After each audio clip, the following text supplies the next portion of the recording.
Assalamualaikum warahmatullahi wabarakatuh. Perkenalkan, nama saya Nono Claudia dari Fakultas Keguruan dan Ilmu Pengetahuan Universitas Islam Nusantara, jurusan PG PAUD. Di sini saya akan memaparkan langkah-langkah rencana penelitian yang akan saya lakukan. Adapun tugas PowerPoint ini adalah untuk memenuhi salah satu tugas ujian akhir semester dengan mata kuliah Kapita Selekta Hasil Penelitian PAUD.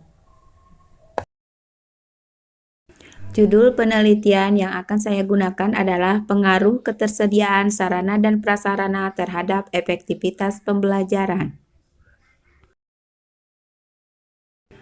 Langkah-langkah penelitian yang saya akan lakukan. Pertama, latar belakang. Dalam latar belakang mencakup tujuan penelitian, masalah yang dihadapi, dan 3 alasan mengapa penelitian ini penting. Kedua, metode penelitian mencakup desain penelitian, partisipan penelitian, dan instrumen penelitian. Ketiga, kajian pustaka. Keempat, kesimpulan sementara yang diharapkan. Yang menjadi latar belakang penelitian ini adalah Undang-Undang Sisdiknas Nomor 20 Tahun 2003 Pasal 1 Butir 14 menyebutkan bahwa pendidikan anak usia dini adalah suatu upaya pembinaan yang ditujukan kepada anak sejak lahir sampai 6 tahun yang dilakukan melalui pemberian rangsangan pendidikan untuk membantu pertumbuhan dan perkembangan jasmani dan rohani agar anak memiliki kesiapan dalam memasuki pendidikan lebih lanjut. Dalam rangka penyelenggaraan lembaga PAUD pada berbagai jenis dan jalur pendidikan sebagaimana diatur dalam pasal 28 Undang-Undang Nomor 20 Tahun 2003, maka diperlukan sarana dan prasarana pendidikan yang mendukung. Peraturan Pemerintah Nomor 19 Tahun 2005 tentang Standar Nasional Pendidikan Pasal 42 Ayat 2 yang menyatakan bahwa setiap satuan pendidikan wajib memiliki prasarana yang meliputi lahan, ruang kelas, ruang pimpinan satuan pendidikan, ruang pendidik, ruang tata usaha, ruang perpustakaan, ruang laboratorium, ruang bengkel kerja, ruang unit produksi, ruang kantin, instalasi daya dan jasa, tempat berolahraga, tempat beribadah, tempat bermain, tempat berkreasi, dan ruang atau tempat lain yang diperlukan untuk menunjang proses pembelajaran yang teratur dan berkelanjutan. Lebih lanjut, dalam Permendiknas 58 tahun 2009 tentang standar PAUD telah disebutkan mengenai prinsip dan persyaratan prasarana yang wajib dimiliki sebuah lembaga PAUD. Dalam penelitian ini bertujuan untuk mengetahui sarana dan prasarana di PAUD Tunas Madani 3. 2. Untuk mengetahui seberapa besar pengaruh ketersediaan sarana dan prasarana terhadap efektivitas pembelajaran. 3. Untuk mengetahui hambatan apa saja yang ditimbulkan dari ketersediaannya sarana dan prasarana. Dalam penelitian ini, masalah yang dihadapi adalah, sebagai data awal, saya memberikan gambaran objek penelitian. PAUD Tunas Madani 3 yang ada di Kecamatan Malangbong terletak di tengah perkampungan yang mayoritas perekonomiannya menengah ke bawah. Memiliki salah satu ruangan untuk 2 rombel A dan B. Hanya diberi penyekat di tengah ruangan oleh kayu, itu pun tidak sampai ke atas ruangan. Hanya setengahnya dari tingginya ruangan. Kondisi itu seringkali mempengaruhi kegiatan pembelajaran di mana sesekali anak dari kelas A masuk ke kelas B. HPL luar hanya memiliki 2 alat permainan. Dalam pengupayaan ketersediaan sarana dan prasarana masih mengandalkan dari dana bantuan operasional sekolah. Ketersediaan sarana dan prasarana belum optimal dan memenuhi kriteria standar sarana dan prasarana. 3 alasan mengapa penelitian ini dianggap penting. 1. Dalam penelitian ini memberikan wawasan dan menambah ilmu dalam bidang sarana dan prasarana, terutama sarana dan prasarana yang harus ada di PAUD. 2. Memberikan gambaran tentang seberapa besar pengaruh yang ditimbulkan dari ketersediaan sarana dan prasarana terhadap efektivitas pembelajaran. 3. Memberikan gambaran hambatan apa saja yang ditimbulkan oleh ketersediaan sarana dan prasarana.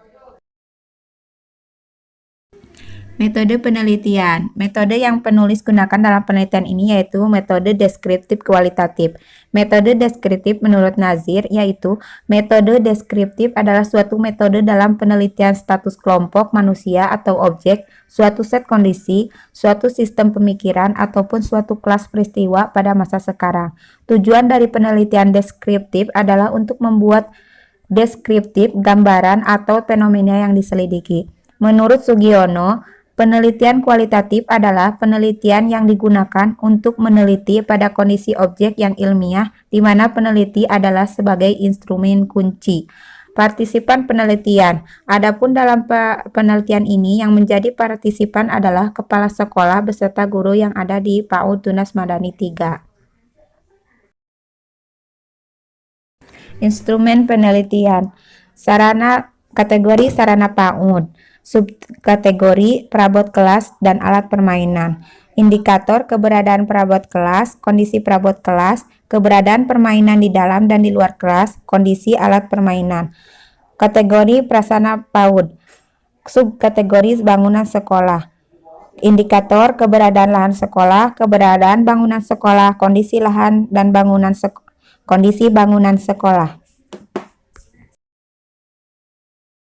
Kajian pustaka. Ketersediaan sarana dan prasarana. Peraturan Pemerintah Nomor 19 Tahun 2005 tentang Standar Nasional Pendidikan Pasal 42 Ayat 2 yang menyatakan bahwa setiap satuan pendidikan wajib memiliki prasarana yang meliputi lahan, ruang kelas, ruang pimpinan satuan pendidikan, ruang pendidik, ruang tata usaha, ruang perpustakaan, ruang laboratorium, ruang bengkel kerja, ruang unit produksi, ruang kantin, instalasi daya dan jasa, tempat berolahraga, tempat beribadah, tempat bermain, tempat berkreasi, dan tempat lain yang diperlukan untuk menunjang proses pembelajaran yang teratur dan berkelanjutan.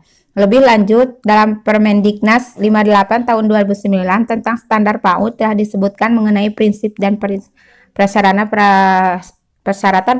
yang wajib dimiliki sebuah lembaga PAUD. Pengertian sarana dan prasarana. Menurut KBBI, sarana adalah segala sesuatu yang dapat dipakai sebagai alat dalam mencapai maksud atau tujuan. Mulyasa menyebutkan memaparkan bahwa yang disebut dengan sarana belajar merupakan segala peralatan yang secara langsung digunakan oleh guru atau siswa dalam proses belajar mengajar. Contohnya seperti gedung, ruang kelas, meja kursi, serta media pembelajaran. Selain itu, menurut Tholib, sarana pendidikan adalah peralatan yang secara langsung yang dapat mencapai tujuan pendidikan, misalnya ruang, buku, perpustakaan, laboratorium, dan sebagainya. Menurut Makin dan Baharudin, prasarana adalah fasilitas yang secara tidak langsung menunjang jalannya proses pengajaran, seperti halaman, kebun, taman sekolah, jalan menuju sekolah, dan sebagainya. Pengertian efektivitas pembelajaran. Miarso mengatakan bahwa efektivitas pembelajaran merupakan salah satu standar mutu pendidik dan sering kali diukur dengan tercapainya tujuan, atau dapat juga diartikan sebagai ketepatan dalam pengelola suatu situasi, doing the right thing. Kesimpulan sementara yang diharapkan adalah dalam penelitian ini, ketersediaan sarana dan prasarana di PAUD Tunas Madani 3 belum memenuhi standar pendidikan. Ketersediaan lahan yang masih minim belum memenuhi kriteria maksimum. Alat permainan di dalam dan di luar ruangan masih kurang. Masih memerlukan perawatan berupa pengecatan agar warnanya menjadi menarik. Keberadaan ruang kelas, kantor, ruang UKS, dan dapur masih kurang. Kondisi cat gedung sekolah cukup terang.